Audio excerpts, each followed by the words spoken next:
venimos hablando desde la semana pasada, he querido comenzar una serie para hablar sobre dinero, sobre posesiones materiales, porque la Biblia en verdad habla mucho de dinero, y si nosotros no entendemos los principios de Dios acerca de la economía y del manejo de las cosas materiales, pues nos vamos a ver en muchos problemas, nos vamos a enredar y vamos a vivir como cualquier otro que no conoce a Dios. Y honestamente la palabra de Dios tiene toda la enseñanza que necesitamos saber para vivir ordenadamente en nuestras finanzas. La semana pasada vimos que Dios sí tiene que ver con el dinero, pero estuvimos viendo algunos principios. El que no estuvo la semana pasada o se durmió en la predicación, pues ahí quedó en YouTube, en Facebook, la puedes revisar. ¿Cómo ve Dios el dinero? Dios lo ve, Dios lo utiliza, Dios es la fuente, Dios es el proveedor, no es el dinero lo que yo necesito a Dios, etcétera, etcétera. Estuvimos considerando algunas cosas que creo que son importantes porque son verdad, porque son palabra de Dios. El título de la predicación de hoy es El dinero y yo. La semana pasada era Dios y el dinero, ahora vamos a ver el dinero y yo. Y en cuanto a esto, quiero llevaros a reflexionar sobre lo que ocurrió con la vida del rey Salomón. Cuando el rey Salomón está a punto de tomar el trono de Israel, ocurre algo asombroso. Esto es como lo del chiste que nos cuentan a veces, que dicen que se encontró uno la lamparita y la frotó y salió ahí el coso y le dijo: ¿qué quieres? Te concedo 3 deseos, ¿no? Bueno, pues literalmente eso le pasó a Salomón, literalmente. Y quiero que me acompañes al segundo libro de Crónicas, capítulo 1, versículo 7 en adelante. Dice que aquella noche apareció Dios a Salomón y le dijo: pídeme lo que quieras que yo te dé. ¿No te parece asombroso eso? Es impresionante. Yo digo: Señor, yo estaría preparado para que tú me ofrezcas algo así, para que tú te aparezcas en mi vida y me digas: pídeme lo que quieras, pídeme lo que se te ocurra y yo te lo voy a dar. Salomón dijo a Dios: tú has tenido con David mi padre grande misericordia y a mí me has puesto por rey en lugar suyo. Ya David había fallecido y Salomón estaba heredando el trono. Versículo 9. Confírmese pues ahora, oh Yahweh Dios, tu palabra dada a David mi padre, porque tú me has puesto por rey sobre un pueblo numeroso como el polvo de la tierra. Versículo 10. Dame ahora sabiduría y ciencia para presentarme delante de este pueblo, porque ¿quién podrá gobernar a este pueblo tan grande? Ay, si nuestros presidentes hubieran orado así, ¿no? Y le hubieran pedido a Dios sabiduría en nuestros países, ¿cómo nos iría de bien? Porque la verdad que el reino de Israel durante el reinado de Salomón fue esplendoroso, fue boyante, fue un reino de paz, fue un reino de gloria muy bueno. Sobre todo en gran parte de su vida. Al final el rey Salomón no arregló una grieta que tenía con las mujeres y eso le costó caro, pero en cuanto al reinado fue muy bueno, excelente. Entonces él pide sabiduría y ciencia, porque ¿quién podrá gobernar a este pueblo tan grande? Y dijo Dios a Salomón: por cuanto hubo esto en tu corazón y no me pediste riquezas, bienes o gloria, ni la vida de los que te quieren mal, ni pediste muchos días, sino que has pedido para ti sabiduría y ciencia para gobernar a mi pueblo sobre el cual te he puesto por rey, sabiduría y ciencia te son dadas. Y también viene la añadidura, el extra. También te daré riquezas, bienes y gloria que no me habías pedido. Y seguramente no por falta de ganas, sino porque Salomón entendió cuál era el llamado que Dios le había hecho. Salomón entendió que Dios lo había escogido a él para gobernar Israel. Esa era su misión en la vida. Eso fue para lo que estudió, para lo que se preparó. Eso fue todo lo que él recibió como formación mientras era niño y mientras era joven. Él fue educado como la princesa Leonor. Todo el tiempo su mirada está puesta en que un día vas a ser rey, un día vas a ser rey. Tienes que mirar cómo se gobierna una nación, cómo se hace, cómo se conducen los ejércitos, cómo se hace con la economía, cómo tener al pueblo contento y un montón de cosas, ¿no? Todo lo que él vivió fue para que llegara ese día. Y él fue sabio, ciertamente, al pedirle a Dios sabiduría y ciencia. No le pidió riquezas, que sería lo que seguramente podrían pedir muchos, riquezas y muchos días en el trono, y que mis enemigos sean destruidos, y que me vayan muy bien, etc. No, él dijo sabiduría y ciencia, pero ni siquiera por mí, para ser el más listo de la clase, sino sabiduría y ciencia para cumplir la misión que tú me has dado.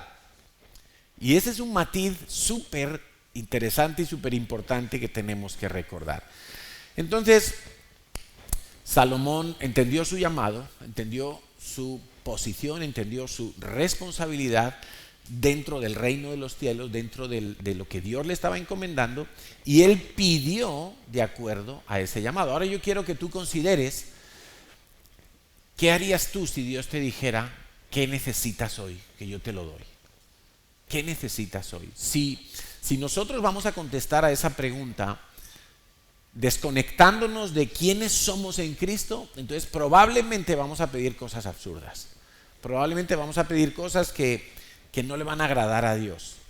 Probablemente vamos a pedir cosas pensando solo en nosotros. Ahora, si yo tengo claro quién soy en Cristo, ¿a qué me ha llamado Dios? Dios nos ha llamado a hacer discípulos, a ir a las naciones. Dios nos ha llamado a parecernos a Jesucristo. Dios nos ha llamado a ir transformando nuestra vida de modo que otros puedan ver a Dios reflejado en nuestras vidas. Si yo tengo eso en cuenta y Dios me dice, se me aparece y me dice, ¿qué quieres que yo te haga? Pídeme lo que quieras que yo te lo voy a dar.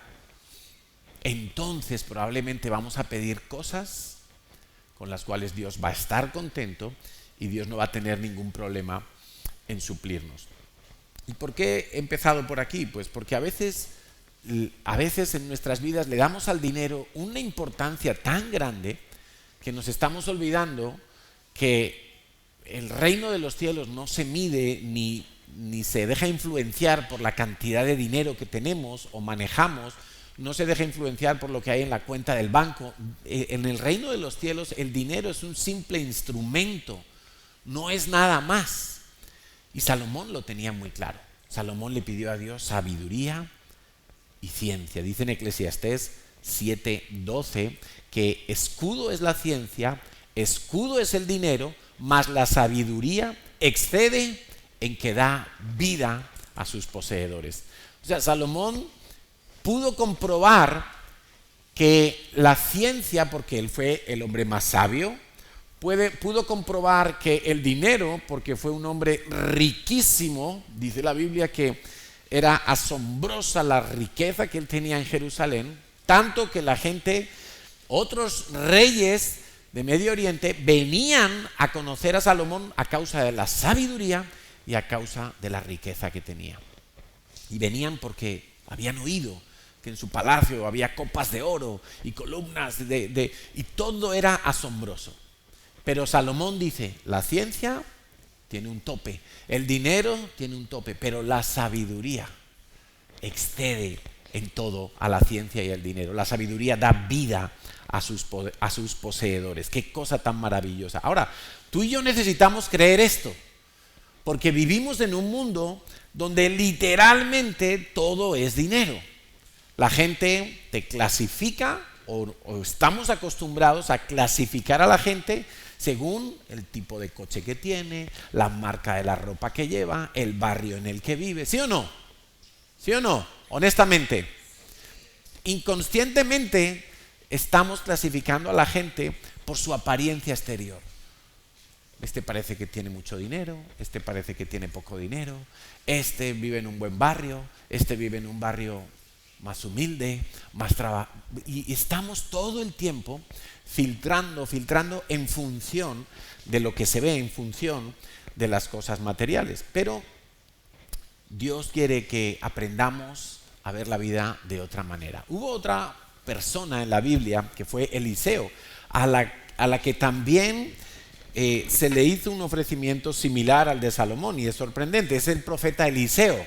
Eliseo era siervo del profeta Elías, era el aprendiz, y en un momento dado ya Elías sabía que Dios lo iba a llevar al cielo.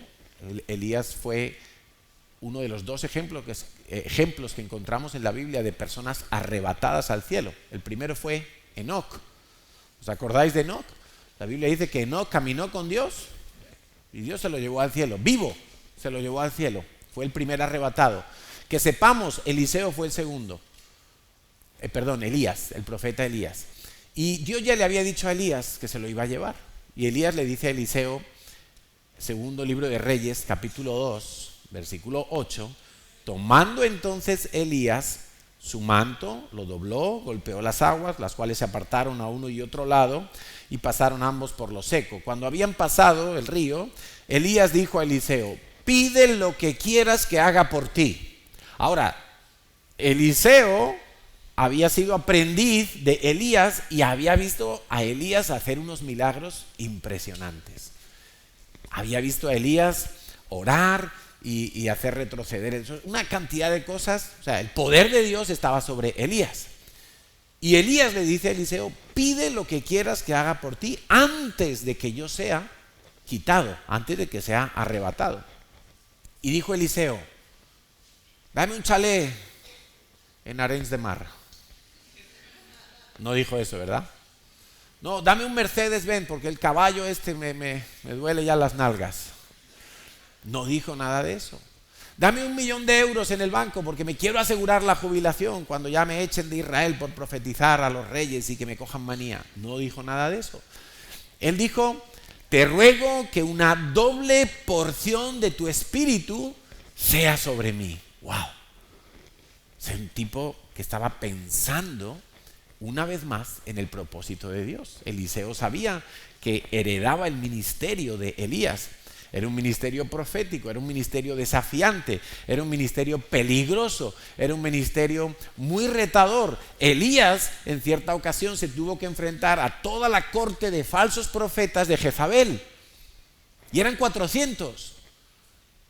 Y los tuvo que degollar a todos, y los tuvo que matar a todos cuando se demostró que eran falsos profetas. No era un ministerio fácil.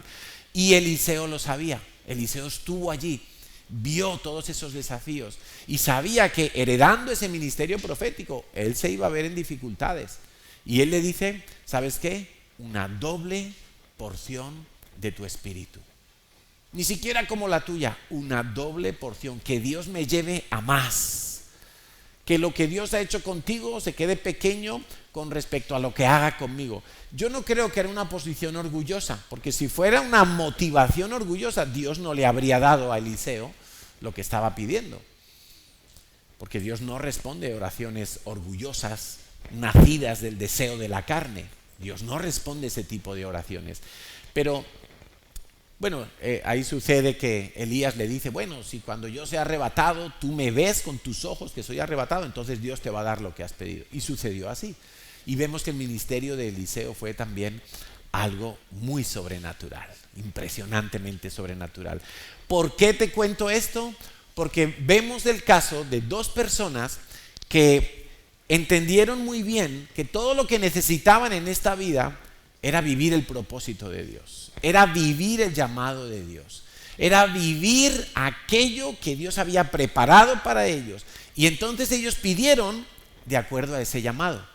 No pidieron de acuerdo a sus impresiones de lo que debe de ser una buena jubilación, de lo que debe de ser un buen retiro, de lo que debe de ser lo que quieras que la gente piensa habitualmente alrededor de nosotros. Dios quiere que sepas que el dinero no es tu mayor necesidad. El dinero no es tu mayor necesidad.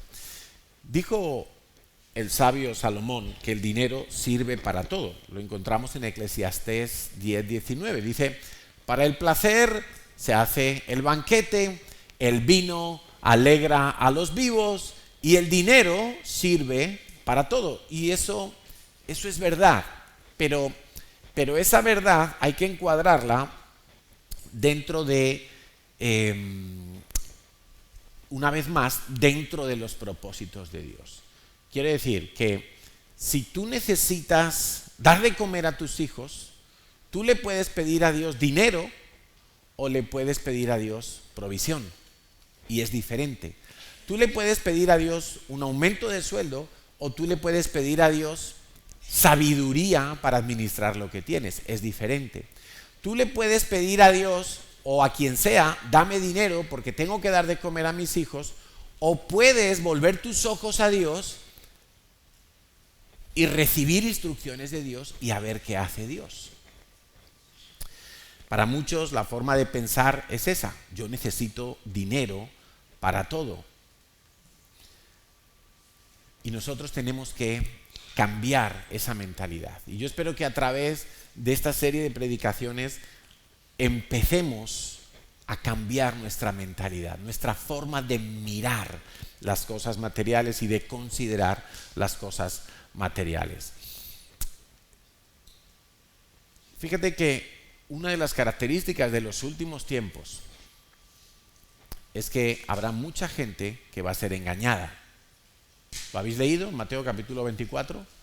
En los últimos tiempos habrá mucha gente, pero cuando dice mucha gente, evidentemente el Señor se está refiriendo a su gente, a su pueblo, a sus hijos, creyentes. Y dice que muchos van a ser engañados. Y una de las razones por las que yo creo que muchos van a ser engañados tiene que ver con la necesidad económica. Es decir, en el momento en que la situación económica empieza a volverse un poquito apretada, un poquito peligrosa, habrá muchos que dejen de mirar a Dios y dejen de esperar en Dios y dejen de considerar que Dios es la fuente y harán cualquier cosa por conseguir dinero, saltándose todas las leyes, principios establecidos por Dios. Dice 2 de Timoteo 4, del 1 al 3.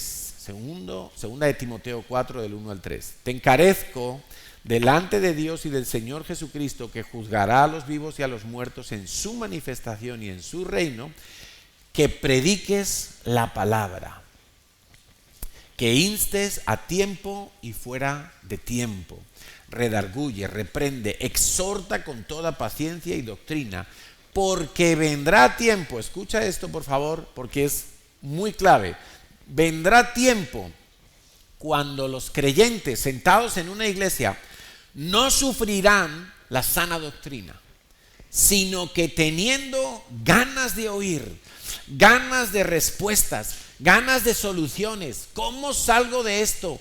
¿Cómo obtengo el dinero para dar de comer a mi familia? ¿Cómo hago para sacar adelante a los míos? Teniendo comezón de oír, se amontonarán maestros conforme a sus propias concupiscencias. Quiere decir que se van a levantar engañadores, se van a levantar personas codiciosas a predicar el evangelio, se van a levantar personas envidiosas a predicar el evangelio, se van a levantar personas amadoras del dinero a predicar el evangelio, pero también se van a levantar falsos profetas, se van a levantar falsos maestros, se van a levantar gente que va a decir Cristo ya vino o Cristo no vendrá, el arrebatamiento no existe. Se van a levantar una cantidad de cosas que la gente que tiene ganas de salir de la presión del mundo, que cada vez va a ser mayor para los cristianos, irán como moscas a la miel detrás de cualquier doctrina, de cualquier maestro. Y dice, se amontonarán maestros conforme a sus concupiscencias. Las debilidades de esos maestros serán las que se prediquen en esas congregaciones. Y eso es muy peligroso. Eso es muy peligroso. Mira, una de las cosas que vemos hoy en día infiltrada en gran parte de la iglesia es esa doctrina o esa teología de la prosperidad, por medio de la cual hacen creer a la gente creyente que tiene comezón de oír, que quiere hacer las cosas bien, pero no saben cómo, quizá porque les falta tiempo en la palabra de Dios, porque Pablo le dice a Timoteo, predica la palabra, predica. Y yo me he dado cuenta que muchos de los que estáis aquí sentados tenéis un pobre bagaje de palabra de Dios. Estáis empobrecidos en palabra de Dios. Y algunos llevan muchos años en la vida cristiana, como para estar en ese nivel tan básico de doctrina, de palabra, de ciencia, de sabiduría, de conocimiento de Dios. Algunos llevan muchos años en la vida cristiana y apenas están bebiendo leche espiritual todavía. Y esa es una de las razones también por la que muchos van a ser engañados, porque no tienen fundamentos, porque no tienen, sí, tienen la doctrina de salvación. Yo me voy para el cielo, he decidido seguir a Cristo, yo eso me lo sé de memoria, pero a la hora de la verdad no hay bases bíblicas en su vida para levantar hogares, para levantar matrimonios, para administrar una economía, para criar hijos, para etcétera, para ser un discípulo. Y creo, y sirva esto como exhortación, que os tenéis que poner las pilas a estudiar la Biblia. Y te voy a dar un consejo: apaga el YouTube y coge tu Biblia.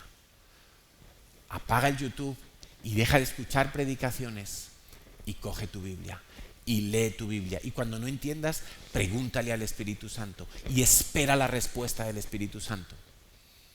Porque no podemos estar toda la vida como a esos niños que hay que cortarle la carnecita en trocitos tan pequeñitos porque ellos todavía no tienen fuerza con el cuchillo, y toda la vida, ay, desmenúzamelo, explícamelo, pastor, y dame de comer, venga, de tu piquito a mi piquito, y así, ay, como el pajarito. Por favor, algunos tienen años en la vida cristiana y todavía están bebés tomando leche en polvo.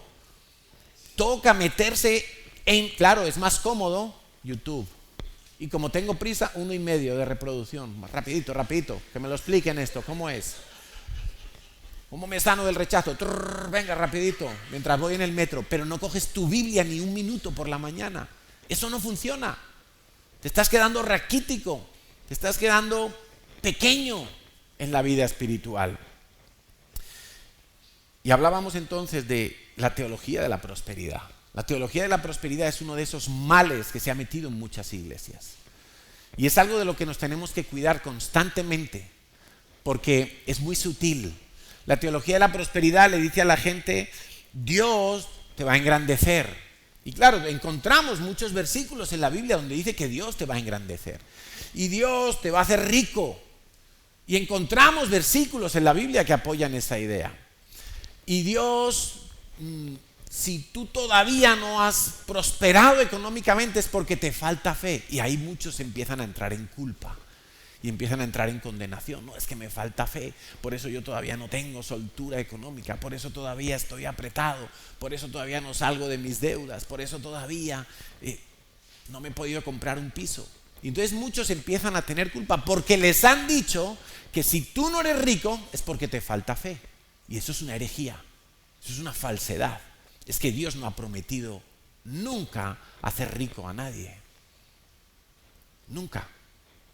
Bueno, a Salomón se lo prometió y se lo hizo. Pero porque Dios vio el corazón de Salomón, que nunca su intención fue acumular riquezas. Porque ¿a quién de nosotros, si Dios nos dijera hoy, oye, Carlos, pídeme lo que quieras que yo te lo dé? 10 Champions más, Señor, para el Real Madrid. 4 casas por allá. No, quiero dar la vuelta al mundo en avión. Quiero llenar mi pasaporte de sellos de países. ¿Qué quiero? Pocos estaríamos dispuestos, como Salomón, a decir, bueno, Señor, tú me has llamado a esto. Si lo aplico a mi caso, Señor, tú me has dado 3 hijos. Señor, tú me has puesto a pastorear una iglesia. Yo le tendría que pedir a Dios conforme a eso. Pero si yo me empiezo a pedir cosas pensando desconectado de lo que Dios quiere en mi vida, entonces puedo resultar en cualquier lugar. Concupiscencias. Entonces muchos van a ser engañados, muchos van a empezar a destruir su relación con Dios, porque muchos empiezan a sacrificar el día de descanso, muchos tienen deudas imposibles de pagar, muchos viven todavía caprichosamente, muchos sufren de envidia, muchos se dividen por dinero, matrimonios, familias, iglesias se dividen por dinero, incluso muchos llegan a olvidarse de Dios. Quiero recalcarte en esta mañana que tu primera necesidad es Dios mismo, ni siquiera las bendiciones de Dios. Ni siquiera las bendiciones de Dios. Y creo que en este tiempo, a medida que nos acercamos al tiempo final, y hemos de reconocer una cosa, por favor, familia, a medida que se acerca el tiempo establecido por Dios para el regreso de Jesucristo, las cosas van a estar cada vez más y más difíciles. No esperes que el mundo va a mejorar. No lo esperes, por favor. Eso es un engaño, eso es una falsa ilusión, eso es humanismo, eso no tiene fundamento bíblico. Las cosas se van a poner cada vez peor. El amor de muchos, dice en Mateo 24, el Señor Jesucristo dijo, el amor de muchos se va a enfriar por causa de que la maldad se habrá multiplicado. No esperes que el mundo va a mejorar, el mundo va a ir a peor. Habrá cada vez más guerras y rumores de guerras. Habrá cada vez más pestes. O sea, lo del COVID, eso es poca cosa con lo que se tiene que desatar. Cada vez va a ser más el número de este tipo de acontecimientos dramáticos, pero cada vez van a ser más seguidos, más aceleradamente se van a producir. Y quiero decírtelo para que estés preparado, para que tú seas de los que se meten al cuarto, cierran la puerta y buscan a Dios cada día para tener esa fortaleza, para tener esa renovación que veíamos del hombre interior y poder aguantar el tipo, porque no va a ser fácil, no va a ser fácil. Y en muchos casos la gente cederá, será por la economía. No, es que si no hago esto me echan de la empresa, es que si no hago esto entonces no tengo para dar de comer a mi familia. Y muchos por la economía venderán a Dios. Y yo no quiero que te pase eso a ti. Quiero que hoy, que estás a tiempo, tomes nota, empieces a formar tu carácter, a considerar el estado de tu fe y fortalezcas tu fe en base a las promesas de Dios. Me encanta que la vida de Abraham, el patriarca de la fe, y cuando puedas, mira, esta es una de las cosas que tú deberías hacer cuando tengas un ratito libre. Examina la vida de Abraham. ¿Cómo fue que Abraham se sostuvo creyendo a Dios a pesar de que todas las circunstancias indicaban de forma natural que era imposible que sucediera lo que Dios le había prometido a Abraham? Abraham era anciano, su esposa era anciana, ya no tenía ni la regla, era imposible que se quedara embarazada. 25 años esperando que llegara el nacimiento del hijo que Dios le había prometido a Abraham. Y dice que él no dudó por incredulidad, no dejó que en su mente entraran pensamientos contrarios a la promesa de Dios. Esa higiene mental la tenemos que tener cada uno de nosotros. Esa higiene mental te va a librar del miedo, te va a librar del temor, porque las puertas van a estar cerradas cuando lleguen esa clase de pensamientos. Pero lo tienes que hacer tú, y eso es diario. Y cada vez va a ser más intensa esa presión, y cada vez más firmes tendrán que estar esas puertas en tu mente para no dejar entrar cualquier cosa que venga a hacerte dudar de lo que Dios ha dicho en su palabra. Vimos la semana pasada que Dios se ha comprometido, de su parte, Dios se ha comprometido a darnos vestido y a darnos comida. ¿Os acordáis? Y hablábamos de los lirios del campo y de los cuervos. ¿Os acordáis o no? Bueno, si Dios ha prometido eso, ahí es donde yo tengo que llevar mi mente cada vez que el diablo quiera engañarme con otra cosa y decirme que no, que tú tienes que hacer más horas extras y tú tienes que trabajar los domingos y tienes que robar lo que puedas por aquí y por allá porque Dios entiende tu necesidad. No, no, Señor, Dios sabe de qué tienes necesidad, lo vimos la semana pasada. Y cada vez nuestra mente va a ser, mira, más apretada.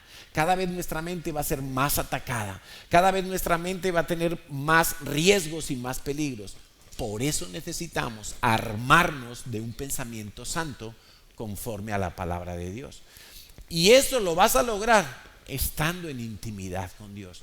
Tú necesitas pasar tiempo con Dios, necesitas escuchar al Espíritu Santo. No necesitas solamente leer la Biblia, necesitas leerla con el Espíritu Santo, para que el Espíritu Santo te vaya poniendo los acentos, para que el Espíritu Santo te vaya poniendo lo que hoy vas a poder usar de esa porción de la Biblia, para que el Espíritu Santo te vaya llevando más profundo en el entendimiento de las verdades de Dios.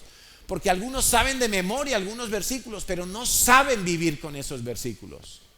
Para eso necesitas al Espíritu Santo.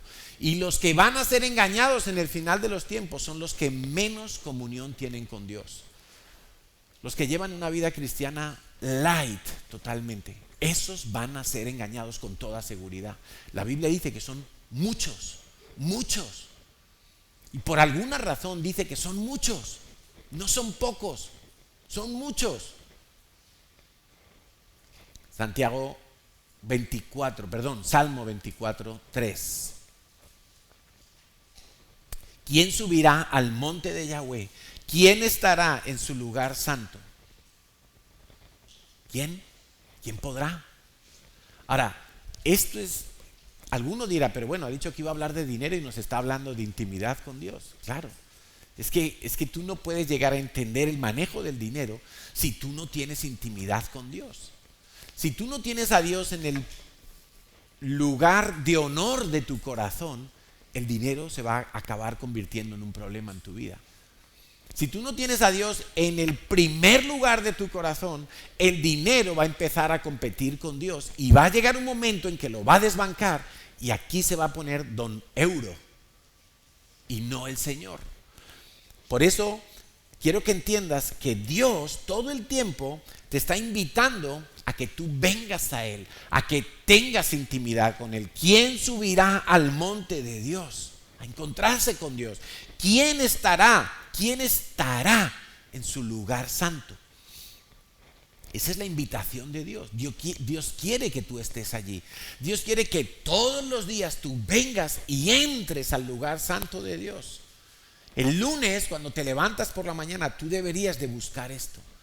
Señor, yo me quiero meter a tu lugar santo y quiero estar allí hasta entender lo que tú me pides hoy, hasta entender cómo me quieres bendecir hoy, hasta entender a qué me has llamado tú hoy.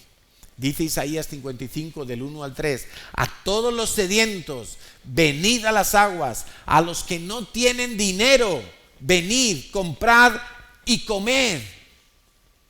¿Cómo va a hacer Dios eso? ¿Cómo va a hacer Dios ese milagro? Dice, a los que no tienen dinero, venid, comprad y comed. ¿Cuál es la clave ahí? ¿Qué palabra resaltarías en tu Biblia? Te estoy haciendo una pregunta. ¿Cuál subrayarías tú allí? Venid, dice venid. Está Dios en su trono y te está diciendo, ven. ¿No tienes dinero para comer? Ven conmigo. Ven, que yo te voy a dar comida. Pero esa es la clave, tienes que venir. No es de lejos, Dios, necesito un bocadillo. No, venid, comprad sin dinero y sin precio vino y leche. ¿Por qué gastáis el dinero en lo que no es pan y vuestro trabajo en lo que no sacia? Oídme atentamente y comed del bien y se deleitará vuestra alma con grosura. Inclinad vuestro oído y venid a mí y oirá. Oíd y vivirá vuestra alma y haré con vosotros pacto eterno, las misericordias firmes de David. Dios está diciendo, métete conmigo. Ven por la mañana temprano, entra en tu cuarto, cierra la puerta, búscame, yo te voy a hacer oír, yo voy a hacer que tu alma se deleite en grosuras, yo voy a decirte cómo tienes que hacer, pero ven y entra a mi presencia. Y lo más triste es que probablemente mañana algunos no van a hacer esto y se perderán lo que Dios les quería contar en ese día. Se lo perderán. Se saltaron esa cita a solas con Dios.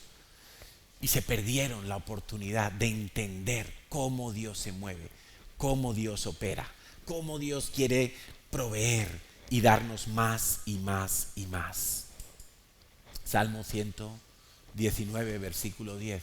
Y recuerda que te estoy hablando de dinero, pero te estoy hablando de dinero colocado en el lugar que le corresponde. Te decía la semana pasada que si Dios está en el primer lugar, todo lo demás se va a ordenar en su sitio. ¿Lo recuerdas? Entonces preocúpate solo de una cosa, de poner a Dios en el primer lugar. Preocúpate solo de eso. No pienses qué viene en segundo lugar. Cuando Dios está en el primer lugar, lo demás Él mismo te lo va a ordenar.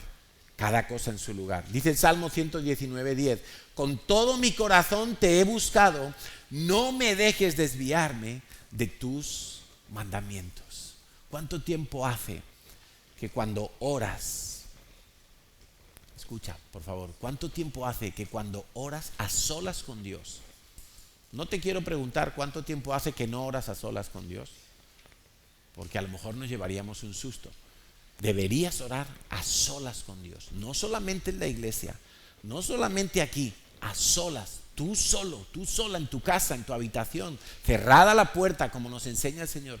¿Cuánto tiempo hace que tu petición a Dios no es: Señor, yo quiero ver tu gloria, yo quiero ver más de tu gloria? ¿Cuánto tiempo hace de eso? ¿Alguna vez le has pedido a Dios: Señor, yo quiero ver más de tu gloria? Porque tristemente muchos vamos a Dios con esta lista, como cuando vamos al Mercadona. Señor, me hace falta, me duele la rodilla. Señor, acuérdate que tengo que pagar esta multa. Señor, mira que quiero comprarme ese bolso tan bonito que he visto en Zara. Señor, mira, estoy orando por el abrigo ese, porque solo tengo 4 abrigos, necesito el amarillo, me falta. Señor, mira, quiero cambiar de coche. Señor, mira, mi hijo, por favor, que le vaya bien en el examen. Señor, mira, estos papeles que tengo, dale sabiduría a mi abogado. Y sacamos la lista con Dios. Esa es nuestra forma de acudir a Dios. Pero pocas veces venimos a Dios por lo que Él es, porque no le tenemos en primer lugar. No le tenemos en primer lugar. Le tenemos como el 112, teléfono de emergencias.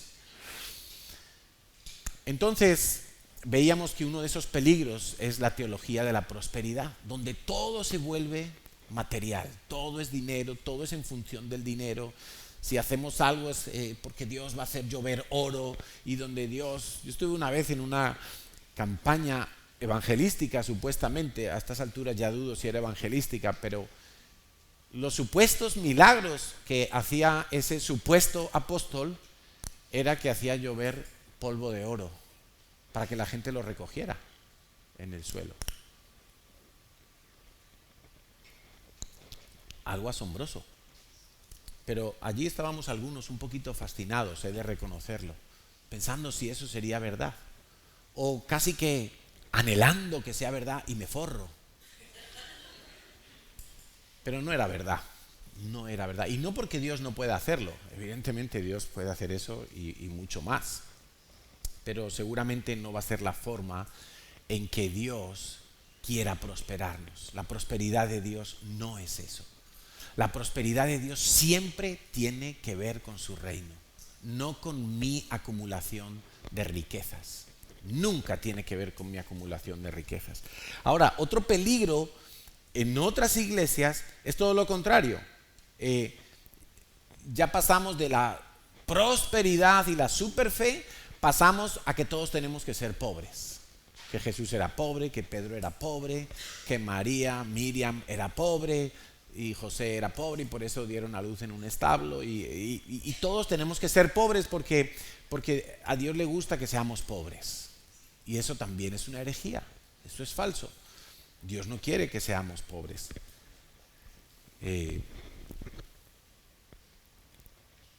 Esa enseñanza no es verdad, no es cierta, y lo vamos a ver, porque Dios no tiene problemas con los ricos, ¿sabías?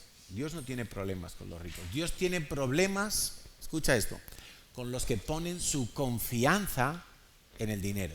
Con eso sí tiene problemas. Dios no puede trabajar con gente así. Dios necesita personas, hijos, que confíen totalmente en su papá. Dios tiene problemas cuando la gente busca a Dios, pero en verdad está confiando en el dinero que tiene, sea mucho, sea poco o sea medio. Los que confían en las riquezas, dice, esos es más difícil que entren al reino de los cielos que un camello pasar por el ojo de una aguja. Dios tiene problemas con los que dicen una cosa, pero en su corazón hay una inclinación a confiar en el dinero. Si tengo dinero estoy tranquilo, si tengo dinero puedo hacer cosas, si tengo dinero me pagaré los médicos que haga falta, si tengo dinero puedo comprarme una casa, entonces confío en el dinero. Con esos tiene problema Dios. Con esos son los que tienen muchos problemas Dios, y Dios no puede trabajar con gente así. Dios quiere gente que confíe en Él, en que Dios hará, en que Dios proveerá, en que Dios hará todas las cosas.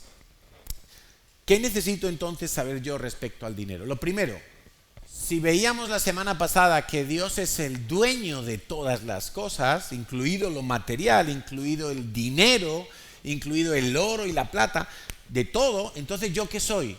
Yo soy un administrador. Di conmigo, administrador. Mayordomo. Eso es lo que tú y yo somos. Administradores de los bienes, de las riquezas y de los dones y de los ministerios que Dios nos ha entregado. Somos administradores. Primera carta a los Corintios, capítulo 4, versículo 1. Está hablando Pablo, y no está hablando de dinero, está hablando del ministerio. Pero dice, téngannos los hombres por servidores de Cristo y administradores de los misterios de Dios. Ahora bien, se requiere de los administradores que cada uno sea hallado fiel. Entonces, soy administrador. No, pero pastor, yo tengo unas escrituras que dicen que el piso de la calle tal, de no sé qué, está mi nombre. Sí, está tu nombre, y eso lo va a reconocer el ayuntamiento de turno, y el día que te mueras lo heredarán tus descendientes, pero a los ojos de Dios tú no eres dueño de eso. Tú eres un administrador de ese bien. Y en tu administración tú tienes que ser fiel. La fidelidad requiere que yo esté considerando al dueño de las cosas, los intereses del dueño de las cosas. Dice Lucas capítulo 16, versículo 10 al 12. El que es fiel en lo muy poco, también en lo más es fiel. Estos son leyes espirituales y quiero que le prestes mucha atención. Está hablando el Señor Jesús. Y el Señor Jesús está diciendo que cuando Él ve una persona que es fiel, cuando gana poquito, esa persona va a ser fiel cuando gane más. Si una persona es fiel cuando tiene pocas cosas que administrar, esa persona va a ser fiel cuando tenga muchas cosas. En el mundo el pensamiento es al revés. La gente dice, no, como tiene poco, tiene necesidad de robar, de mentir, de engañar, de estafar, pero cuando tenga más, dejará todas esas cosas, esos hábitos malos. Y es mentira. Lo que pasa es que aquí roba un poquito y aquí va a robar mucho, porque ya su corazón está dañado. Pero Dios dice, el que es fiel en lo muy poco, también en lo más es fiel. Ahora, esto tiene una cantidad de implicaciones impresionantes. Porque si a ti te regalan hoy unas zapatillas de Carrefour que valen 15 euros y tú dices, esto es de Carrefour, esto es... No, yo quiero unos Geox, yo quiero unos Martinelli, yo quiero unos, no sé, unos Gucci. Y no eres fiel en lo muy poco, ¿cómo esperas que Dios te dé algo más? Quizá vas a tener algo más, pero no va a ser Dios quien te lo dé, no te confundas. Porque Dios está viendo tu grado de fidelidad cuando tienes muy poco. Y Dios sabe y se quiere asegurar que los que hoy tienen poco son fieles, porque esa es la garantía, ese es el checklist que Dios hace para poder darte algo más. Sigue diciendo, el que en lo muy poco es injusto, también en lo más es injusto. De la misma manera que es fiel en lo poco y en lo más, pues en lo injusto. Dice el versículo 11, pues si en las riquezas injustas no fuisteis fieles, ¿quién os confiará lo verdadero? ¿Cómo vas a ser una persona confiable para tener discípulos, para tener responsabilidades ministeriales, si tú no eres fiel con las cosas materiales? Eso es lo que viene a decir este versículo. Te lo estoy traduciendo a lo más práctico que se me ocurre. Si tú no eres una persona que honra a Dios con sus bienes materiales, ¿cómo esperas que Dios multiplique tus bienes espirituales? Las riquezas verdaderas son los bienes espirituales. ¿Cómo esperas que Dios aumente tu sabiduría? ¿Cómo esperas que Dios te vea apto para formar discípulos? ¿Cómo esperas que Dios te vea apto para servir en la iglesia si no eres fiel con las cosas materiales? Si con lo material, que lo tocas, que lo tienes a mano, que lo manejas directamente, que Dios lo ha puesto en tus manos, no eres fiel, ¿cómo te va a dar Dios algo tan valioso como una vida, un don o un ministerio? Pues Dios no es tonto. Dice el versículo 12, si en lo ajeno no fuisteis fieles, ¿quién os dará lo que es vuestro? Y una vez más, esto tiene una cantidad de implicaciones, que si tú no eres fiel en el piso de alquiler, en la habitación donde vives, ¿cómo te va a dar Dios una vivienda propia? Si tú no cuidas esas paredes, esas puertas, mira qué cosa tan sencilla. ¿Cómo piensas que Dios te va a ver apto para que Dios te lleve a tener tu piso propio? Si tú no cuidas las instalaciones de la empresa donde trabajas, ¿cómo piensas que Dios te va a dar una empresa propia? Tú tienes que ser fiel en lo que no es tuyo para que Dios te dé lo tuyo y aumente tus capacidades. Entonces, el administrador tiene que tener muy claro que el interés del dueño es el que tiene que prevalecer siempre. Entonces, cuando tú tengas una duda, Señor, ¿qué hago con este dinero?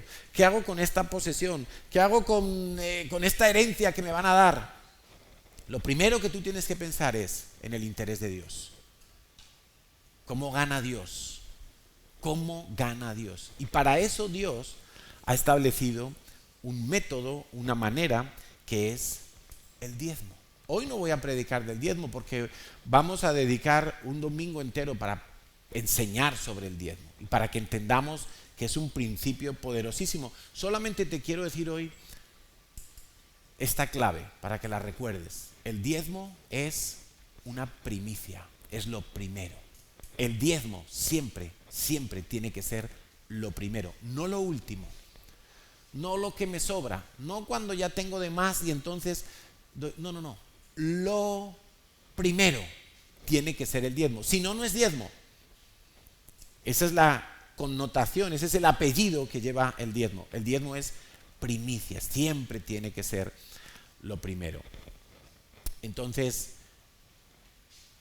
dice Mateo 19, 28 al 29, y Jesús les dijo a sus discípulos, de cierto os digo que en la regeneración, cuando el Hijo del Hombre se siente en el trono de su gloria, vosotros que me habéis seguido, también os sentaréis sobre 12 tronos para juzgar a las 12 tribus de Israel. Y cualquiera, escucha esto, que haya dejado casas o hermanos o hermanas o padres o madre o mujer o hijos o tierras por mi nombre. ¿Qué significa dejar? Dejar no significa abandono. Dejar no significa me desentiendo. Dejar significa poner por debajo de Dios. Dejar significa que no vivo para eso. Mi prioridad es Dios. Dice, y cualquiera que lo haga, recibirá 100 veces más y heredará la vida eterna. Creo que es en Lucas que dice, recibirá 100 veces más en esta vida y en la vida eterna. De manera que Dios lo que está diciendo es que cuando tú pones a Dios en primer lugar y todo lo demás lo dejas vamos a decirlo así, en segundo lugar, entonces Dios no tiene problema en darte más y más y más. 100 veces más, dice, 100 veces más. Eso solo lo puede hacer Dios. No hay ninguna inversión en este mundo que sea limpia y honesta que te dé un rendimiento del 100 por 1. No hay ninguna inversión.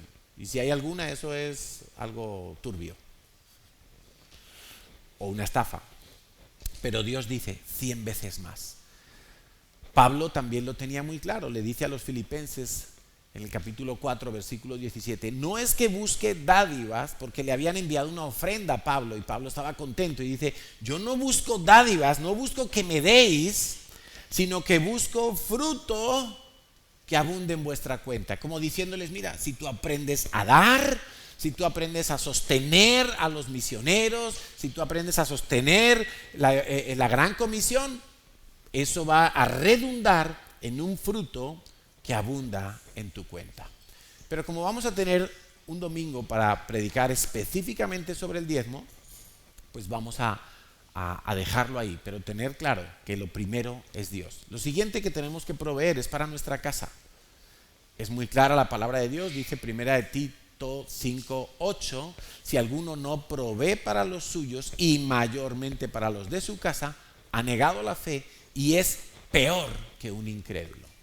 O sea, tú tienes que proveer para aquellos de tu casa que están en necesidad, pues en primer lugar tus hijos, pero quizá tienes algún familiar en condición vulnerable, tú tienes que proveer para esos familiares lo que está en tu mano. Y si no lo haces, dice, eres peor que un incrédulo. O sea, quiere decir que confías cero en Dios, que no has entendido todavía que lo que pasa por tus manos es para bendecir a otros, no es para retenerlo.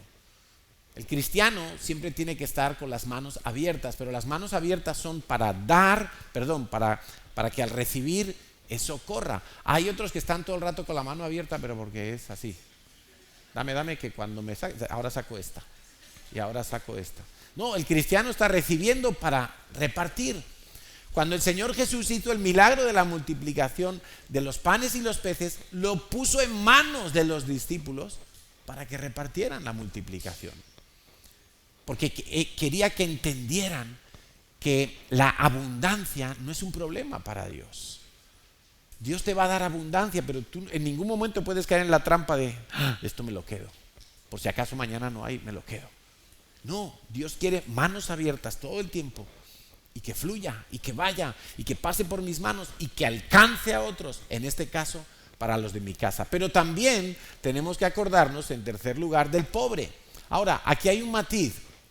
El Señor Jesús dijo, siempre tendréis a los pobres con vosotros. Quiere decir que el mundo no aprende, y por eso siempre va a haber naciones pobres, regiones pobres, o personas pobres, porque no hacen caso de los parámetros y de los principios y las leyes espirituales de Dios. Por eso siempre habrá pobres entre nosotros. Ahora, igual que en el Nuevo Testamento encontramos una indicación de acordarnos siempre de los presos en las cárceles, y cuando aquí dice que nos tenemos que acordar de los pobres, Romanos 15, 26, lo que estaba en la mente de Dios es acordarnos de los pobres cristianos, en primer lugar. Y fundamentalmente es acordarnos de los presos por causa del Evangelio en primer lugar y fundamentalmente. No que no nos acordemos para nada de los demás pobres o de los demás presos, claro que sí, son personas y también hay que llegar hasta ellos con amor y con lo que necesiten para acercarse a Dios, pero en la mente de Dios estaba primero que todo los creyentes.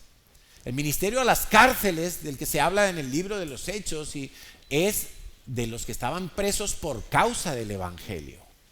Porque honestamente, el que está en la cárcel porque ha delinquido, pues hombre, sí, hay que tener misericordia de él, pero al fin y al cabo está pagando por lo que hizo. Pero el que fue encarcelado injustamente por predicar el Evangelio, de ese es el que nos tenemos que acordar. Y eso quiere decir que habrá ocasiones en que obedecer a Dios nos cueste la cárcel. Que no sé si alguno se ha parado a pensar en eso. Algunas veces obedecer a Dios va a requerir que tú acabes en la cárcel. Le pasó a José, que por obedecer a Dios y no acostarse con la mujer de su jefe, acabó en la cárcel. Y eso nos puede pasar a nosotros. Y eso no quiere decir que Dios es injusto. Si Dios permite eso, es que Dios va a tratar con nosotros en la cárcel. Que quizá tiene que sacar algunas cárceles de nuestro corazón.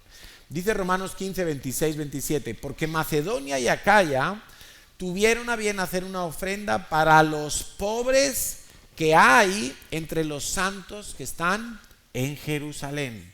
Pues les pareció bueno y son deudores a ellos, porque si los gentiles han sido hechos participantes de sus bienes espirituales, deben también ellos ministrarles de los materiales. Por eso nosotros, y aquí enlazamos con otro ítem que tenemos que tener en cuenta, que es la ayuda a Israel.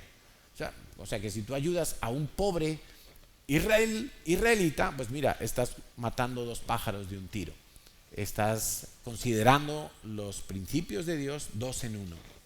Y quiero que sepas que como iglesia nosotros hacemos eso. Ayudamos a los pobres de Israel. Y periódicamente mandamos ofrenda a ministerios que se encargan de ayudar a personas pobres en Israel. Por supuesto, nos tenemos que acordar del resto de las personas, que sería ese último punto que quiero que consideres, ayudar a otros. Y para eso lo entendemos muy bien con la parábola del samaritano. ¿Sí? Nosotros tenemos que ayudar a todo tipo de gente que se cruza en nuestra vida, entendiendo que eso no es casualidad, que Dios nos pone a ver una necesidad porque Dios va a proveer a través de nosotros para suplir esa necesidad y que el nombre del Señor sea exaltado. Aquel buen samaritano se encargó de curar las heridas y de llevar al hombre que había sido atracado y herido, y lo llevó al mesón y dijo: oye, mira, te dejo aquí dinero y si falta yo pasaré dentro de una semana y yo te pago todo lo que sea necesario, pero que este hombre se recupere. Y eso es simplemente ayuda. No era un familiar, no tenía nada que ver con él, era un samaritano, o sea, con los judíos como que se llevaban mal, y sin embargo ofreció ayuda a otros, ¿no? La dádiva, dice Proverbios 18, 16, la dádiva del hombre le ensancha el camino y le lleva delante de los grandes. Quiero que sepas que muchas veces para poder evangelizar a tu vecino le vas a tener que invitar a un bizcocho, a un café, porque la dádiva ensancha el camino, prepara el camino.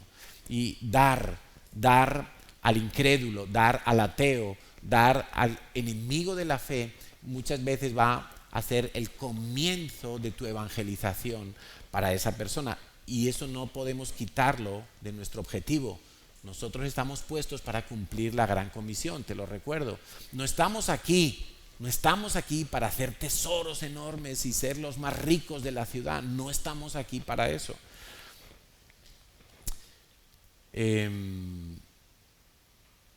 Vamos a revisar algunas malas actitudes que podemos tener frente al dinero. Y quiero que tomes nota de estas. La primera es la queja. ¿Cómo nos gusta quejarnos?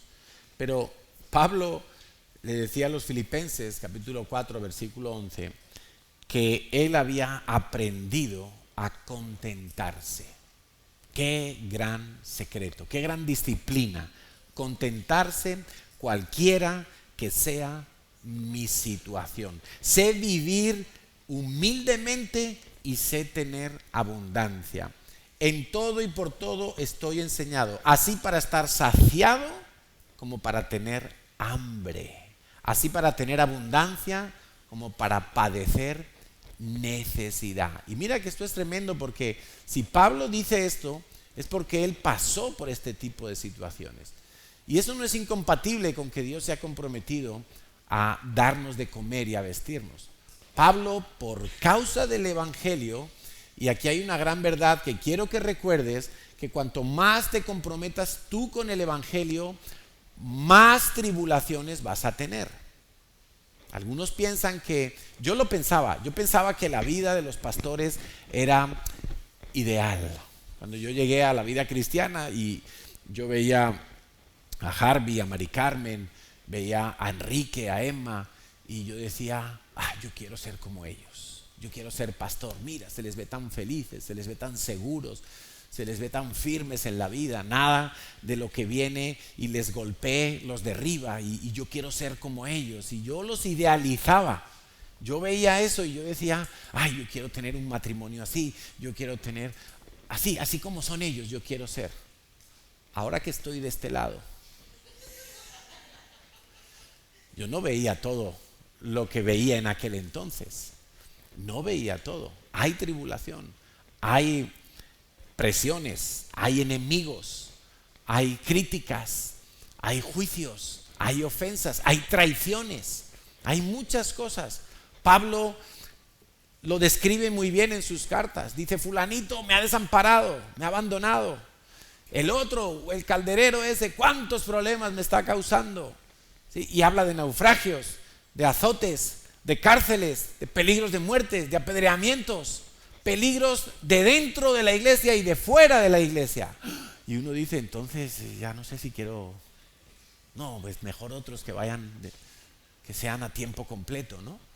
Y yo me quedo aquí, y yo sí, ahí yo pongo las sillas, yo hago esto, yo hago lo otro. Cuanto más compromiso adquieras en la vida cristiana, más tribulaciones van a venir. ¿Y sabes por qué? La Biblia dice, y no lo podemos discutir porque lo dice Dios, que es necesario que así sea, que a través de muchas tribulaciones entremos en el reino de los cielos.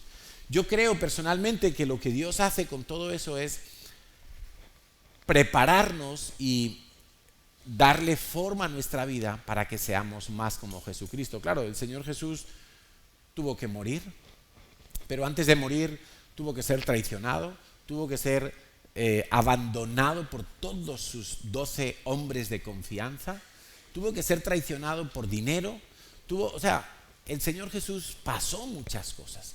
Lo criticaron, lo acusaron de ser hijo del diablo, le dijeron que era bastardo, que no tenía padre, le pusieron etiquetas. Muchos de su entorno, de su familia y de Nazaret, donde se crió, no creían en él. Experimentó rechazo, experimentó la desnudez en la cruz, abuso, tantas cosas que pasó el Señor Jesús. Y la Biblia dice que nosotros no somos mayores que nuestro Maestro. Nosotros tenemos que pasar por algunas de esas cosas. No es fácil la vida cristiana cuando uno quiere comprometerse con el Señor. No es fácil. Requiere mucho carácter, requiere meterse con el Señor cada día para prepararse para cada día. Y lo que Pablo está diciendo es, mira, yo no me quejo. Cuando tengo hambre, ayuno. Aprovecho y ayuno, pero no me quejo. Cuando tengo mucho, no voy de ricachón. No. Yo he aprendido a vivir con mucho, con poco, con escasez, con abundancia. Estoy contento sin mirar cuánto hay en la cuenta del banco. He aprendido a estar contento sin mirar cuánto hay en la cuenta del banco. O más que sin mirar, sin que me importe cuánto hay en la cuenta del banco. He aprendido. O sea que tú y yo podemos aprender también. Decía el sabio en Proverbios 38 y 9, vanidad y palabra mentirosa aparta de mí. Y mira qué oración. No me des pobreza ni riquezas. Manténme del pan necesario, del que yo sepa administrar. No sea que me sacie y te niegue y diga, ¿quién es Dios? No, esto lo he conseguido yo solito. O que siendo pobre, hurte y blasfeme el nombre de mi Dios. Y entonces este hombre sabio, Salomón, decía, manténme del pan necesario, el que yo sepa manejar. Y evidentemente es una oración que Dios contesta, porque eso es acorde con el corazón de Dios. Dios no le va a dar a un hijo suyo algo que le perjudique, algo que le dañe, algo que le trastorne en su proceso de crecimiento y de maduración. También decía el sabio en Eclesiastés capítulo 6, versículos 1 y 2. Hay un mal que he visto debajo del cielo y muy común entre los hombres. Escucha. Y muy común entre los hombres. El del hombre a quien Dios da riquezas y bienes y honra y nada le falta de lo que su alma desea, pero Dios no le da la facultad de disfrutar de ello, sino que lo disfrutan los extraños. Esto es vanidad y mal doloroso. Y solo tenemos que ver algunas familias cuando llega el momento de partir una herencia. Y ahí se acabó todo el disfrute. Entonces, qué bueno es que nosotros pudiéramos pedirle a Dios ese don para disfrutar de lo que tenemos y estar contentos con lo que tenemos. Y si tengo para pasar con mi novia un bocadillo de calamares, pues genial. Pero si me puedo ir a un restaurante en lo alto de la torre esa que da vueltas allí en Barcelona, pues genial también. Estoy contento con lo que tengo. No me voy a quejar. No voy a permitir que por mi boca salga la queja, porque la queja apaga la fe y apaga el gozo. Otro error que cometemos: no vivir por presupuesto. Poca gente hace un presupuesto antes de que comience el mes, antes de que llegue el ingreso fuerte a nuestros hogares. Poca gente vive por presupuesto. Por eso en la iglesia tenemos un curso para aprender a hacer un presupuesto. Es un curso de finanzas personales y yo te recomiendo que en el momento que puedas lo hagas. Porque dice el Señor en Lucas 14:28, ¿quién de vosotros, queriendo edificar una torre, no se sienta primero, antes de edificar la torre, y calcula los gastos a ver si tiene lo que necesita para acabarla? Porque a muchos les pasa que se ponen a edificar la torre y se quedan sin dinero, se quedan sin materiales y vienen a hacer el ridículo y todo el mundo dice, mira, este que iba a hacer ahí su castillo, su chalet. Y muchos días cuando vamos a andar, Natalia y yo, por allí, por las afueras de nuestro pueblo, y pasamos por un chalet que lleva más de un año construyéndose. Un año ahí y un mes uno ve una ventana puesta. Al otro mes ve por ahí un ladrillo que se ha levantado por ahí un poquito. Y yo digo, ¿esta casa cuándo la van a terminar? No calculó bien. En cualquier caso, tú tienes que aprender a vivir por presupuesto. Tú tienes que administrar y manejar el dinero, no el dinero a ti. Otro error que cometemos habitualmente, una mala actitud, es pedir prestado. Pedir prestado. Mira lo que dice Proverbios 22:7. El rico se enseñorea de los pobres y el que toma prestado es siervo del que presta. Yo tengo aquí a mi amigo Manolito y le digo, oye Manolito, préstame 1.000 euros porque mira, se me ha estropeado justo en este mes la lavadora y la nevera y no tengo nada, entonces préstame 1.000 euros por favor. Entonces desde ese momento Manolito pasa a ser mi señor y yo paso a ser su esclavo, su siervo. Algunos dicen, no, qué exageración, pero si Manolito es mi amigo. Mira a Manolito a los ojos el siguiente día y vas a ver que ya no le miras igual, ni él a ti, porque ahora hay una deuda pendiente, porque ahora estás condicionado, tus amistades se ven condicionadas, te quita la libertad, te vuelves señor, te vuelves siervo del que te ha prestado el dinero. Pablo dice en Romanos 13:8, no debáis nada a nadie, no debas nada a nadie. Y eso quiere decir que si a día de hoy tú tienes deudas, te tienes que poner en marcha para pagarlas. Tienes que dar la cara por las deudas que tienes.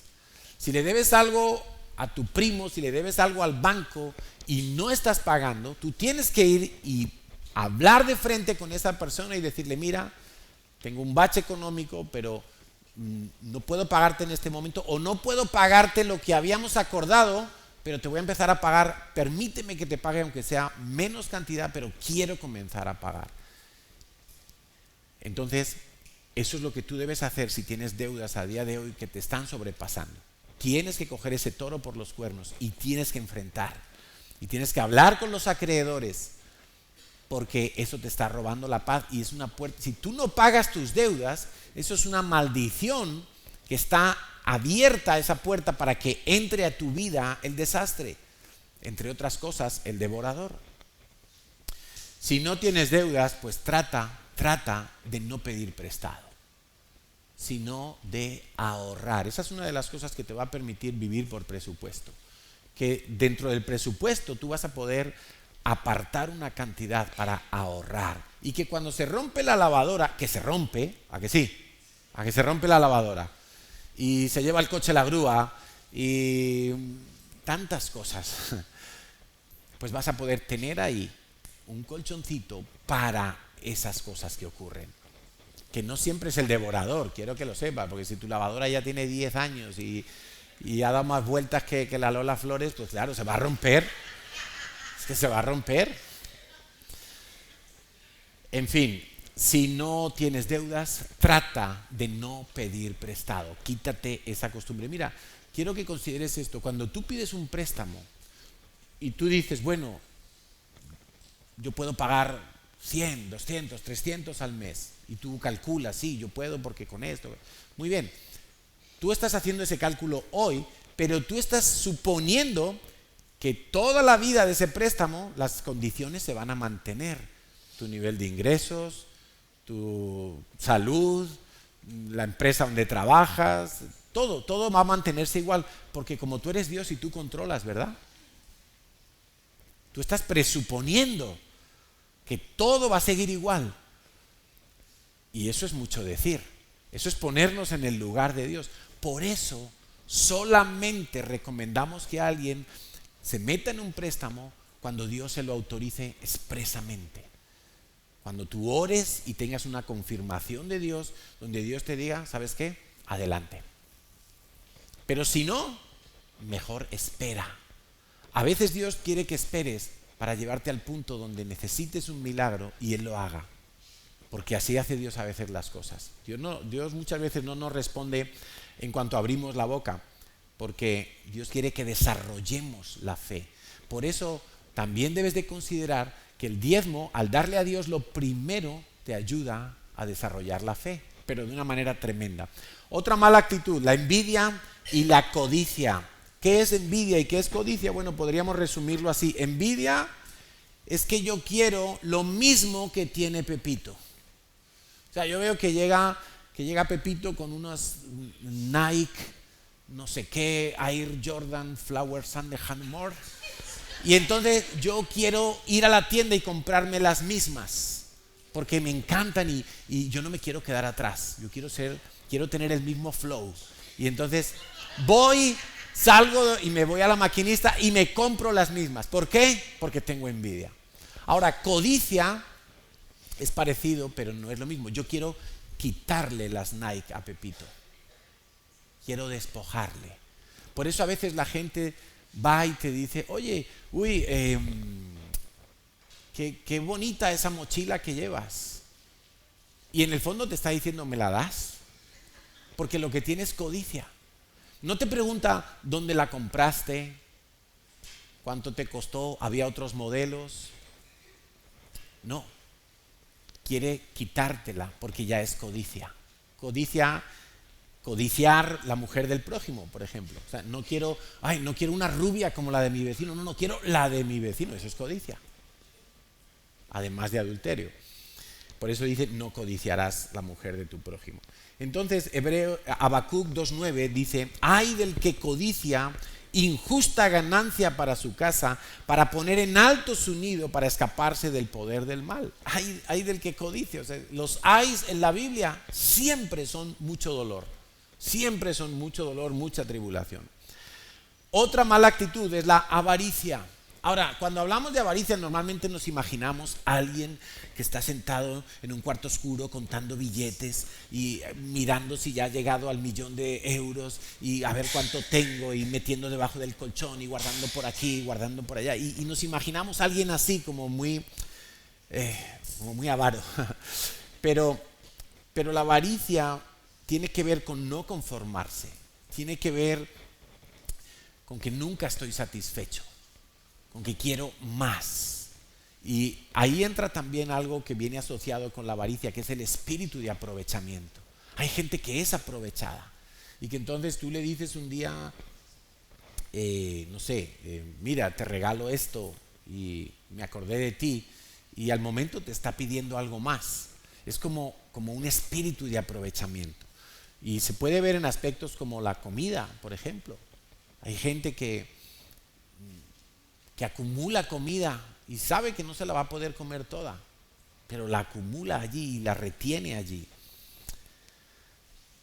No es agradable a los ojos de Dios la gente avara, la gente que tiene falta de gratitud suele ser avara. Primera de Corintios 5:11 nos habla de una lista de personas de las cuales nos tenemos que cuidar, y entre ellos están los avaros. Avaros en la iglesia, alguno que llamándose hermano sea avaro, dice, con ese no te sientes a comer, porque no vas a comer. Se va a comerlo todo él y no te va a dejar nada. Pero fuera de bromas, hay dentro de la iglesia algunas actitudes de avaricia y de inconformismo que no son sanas. Otro pecado, en este caso, es el robo. Evidentemente hay un mandamiento de Dios que dice, no robarás, no hurtarás, en Éxodo 20:15, y tenemos que considerar el robo como algo que tenemos que extirpar de nuestra vida, porque a veces uno cree que el pecado de pornografía es muy grave, pero robar algo pequeño no es grave. Y a los ojos de Dios es exactamente igual. Algunos creen que adulterar es muy grave, pero robar tiene un pase. No, señor. Robar es robar, y está puesto como uno de esos mandamientos principales en la palabra de Dios. No robarás. No te quedarás con nada que no sea tuyo. Con nada que no sea tuyo. El viernes estábamos en la manifestación de apoyo a Israel en San Cugat, y cuando terminó ese acto sencillo fuimos a una cafetería, Natalia y yo, a tomar algo, y tomamos un café. Pedimos 2 cafés y una palmera de chocolate, y pedimos una palmera para los dos, y nos sentamos. Yo cojo la palmera, voy a la mesa y luego voy a por los 2 cafés, y cuando la chica me cobra, era una chica latina, eso seguro, y me dice 3 con algo. Pero yo no pienso nada, yo simplemente 3 con algo, pongo el móvil y pago. Y cuando llego a la mesa, me dice Natalia, 3 con algo es muy poco. Y era una cafetería de esas que se ven así como pijitas, ¿no? San Cugat. Y entonces, sí, 3 con algo, no nos ha cobrado la palmera, yo creo, porque 3 con algo son los 2 cafés. Entonces Natalia se levantó y le dijo a la chica, oye, no nos has cobrado algo, ¿no? Dice, ay, sí, la palmera. ¿Y por qué hicimos eso? No porque seamos buena gente, es que si yo no hago eso, estoy robando. Y alguno podría decir, uy, no, qué bendición, no me ha cobrado la palmera. Dios me bendice. No, Dios no te está bendiciendo. A lo mejor es que te está probando. Y entonces, pues, le pagamos la palmera, que costó 2,20. Entonces, robar es robar. Mira, y el primero a quien te tienes que cuidar de robar es a Dios. Malaquías habla muy claro sobre esto, y lo vamos a ver cuando hablemos del diezmo específicamente. Pero Dios dice que si tú no diezmas y ofrendas, tú le estás robando a Dios. Y yo no quiero tener problemas con Dios. Creo que ninguno aquí queremos tener problemas con Dios. Porque Dios es poderoso, porque Dios tiene todo el poder para hacer lo que Él quiera. Y además creo que una persona que le roba a Dios, le puede robar a cualquiera. Una persona que le roba a Dios no es alguien confiable. Porque si le roba a Dios, que es el dueño, el Señor, el Salvador, el Padre de nosotros, ¿cómo vamos a confiar en una persona así? Yo recuerdo una vez cuando era niño que mi padre guardaba en una botella de Coca-Cola, de esas de 2 litros, había calentado la boquilla y la había ensanchado para que cupieran allí unas monedas de 25 pesetas de aquel entonces. Estoy hablando, yo tendría quizá 8 años, 9 años. Y mi padre metía las monedas esas ahí como para ahorrar. Entonces cada vez que él tenía monedas de esas, tenían un agujerito en el centro, una moneda muy curiosa, y él las metía allí y entraban como a la fuerza, ¡pah!, porque le había dejado la abertura amplia pero justito para que entrara y no pudiera salir. Bueno, y un día yo buscando algo me encuentro esa botella escondida en un armario y yo dije, wow, cuántas monedas hay aquí. Yo no sé cómo me lo inventé y pude sacar monedas de esa botella. No me acuerdo cómo hice, la verdad. Lo ponía boca abajo con algún clip, con alguna cosita. Y yo le empecé a robar a mi padre. Hasta que un día mi padre se dio cuenta. Claro, porque los padres no son tontos, ¿no? Alguno cree que son tontos. En algún momento de la vida pensamos que los padres son tontos, pero no lo son. Y recuerdo que mi padre lo que me dijo fue: hijo, si tú necesitas dinero, pídemelo. O sea, no se enfadó en plan, ¿qué haces robándome? No, él me dijo: si tú necesitas algo, pídemelo. Si yo soy tu padre, yo soy el que te compra todas las cosas, los libros, la ropa, el que te paga las salidas, el que te compró la bicicleta, pídemelo. Y yo, pues sí, ¿no? Qué tontería. O sea, robar a mi padre es robarme a mí mismo. No tiene sentido. Bueno, eso es lo que hacemos a veces cuando no diezmamos. Le estamos robando a Dios y nos estamos robando es a nosotros mismos. Qué cosa tan absurda, ¿verdad? Ahora, puede ser que estemos robando a la empresa donde trabajamos, al jefe, a la casa donde trabajamos. Quizá robamos tiempo, minutos, materiales, dinero. Cuando yo era pequeño, mi mamá tenía una señora que venía a limpiar a casa y esa señora robaba la hucha de mis hermanos y mía. Cada uno teníamos una huchita ahí, metíamos nuestras pesetillas y cuando yo me doy cuenta un día, digo: mamá, me falta dinero, no puede ser, voy a hablar con menganita. Sí, esa señora robaba, venía a limpiar y robaba. Robar siempre es una maldición, pero también puede ser que tú robes a tus trabajadores, los que tienen aquí empresas o gente contratada, ¿no? Tú puedes estar pagando tarde la nómina, tú puedes no pagar horas extras, abusar. Eso también es robar. Robar en comercios, eso es robar. Y eso es una maldición. Dios no puede prosperarnos si nosotros tenemos una cultura de robo. Si creemos que necesitamos robar para ser más beneficiados, no estamos confiando en que Dios lo puede hacer. Otra mala actitud, y esta es la última y vamos a orar, es no devolver lo que me han prestado. Lo he tocado antes un poquito, pero dice el Salmo 37, versículo 21, algo sorprendente. Dice que el impío toma prestado y no paga. El impío. Tú sabes, cuando la Biblia habla de alguien impío, es alguien que no tiene temor de Dios. Es alguien que no conoce a Dios. El impío es alguien que niega a Dios. Por eso el impío vive condenado y se irá al infierno. El impío es el que rechaza a Jesucristo, que no conoce a Dios. Y dice que el impío toma prestado sabiendo que no va a pagar. Alguno diría: hombre, que aprovechado, ¿no?